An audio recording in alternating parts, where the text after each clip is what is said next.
Hello everyone, I'm Mariah, and first I'm going to say why I was gone for like a month and a half.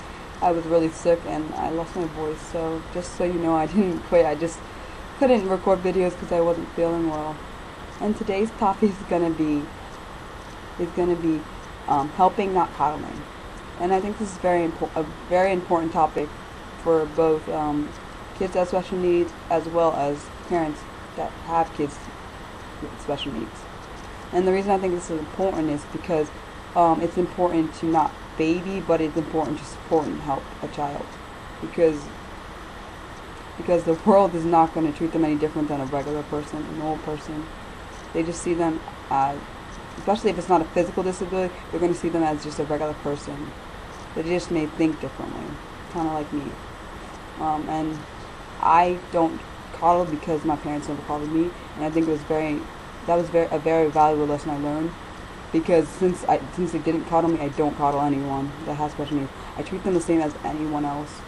I support the kid that has special needs, but I do not baby them, and I think it's important to do that because they may get frustrated and disappointed very easily. But I want them to know some of their behavior is not appropriate and not acceptable. So that's why I don't coddle. And also, we always, like I said before, the world doesn't treat them any differently. So why should we? Besides the part where you're supporting them, I think that each child that has special needs, of course, should be treated differently because their special needs are going to differ based on what they have, and the way that you support them is going to differ based on what it is that they are going through, because someone can have a very severe case of like ADHD and one may not have it severe, so it's going to be different how you handle that. So the way you support them is going to be different how you handle someone that doesn't have a severe case. Well, for example, I have a learning disability that affects my reading comprehension, and then sometimes my I know I also have a problem with understanding abstract things, like things that are inferred. I can't always get it.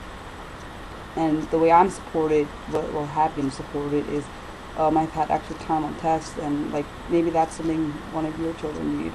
You gotta you may have to investigate what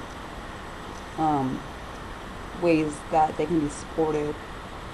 So, and of course, I'm no expert on this topic. I just think it's important for all children to know they are valuable, and that regardless of what they have or what they may limit them, it doesn't define how impactful they may be in the world. And more reasons that I think coddling is very not non-beneficial to a child is because they'll think they can get away with anything, and then they won't respect their peers, or maybe even their guardians and parents, because if they think they can get away with anything, they'll keep trying you until you just give up altogether and just have their way every time.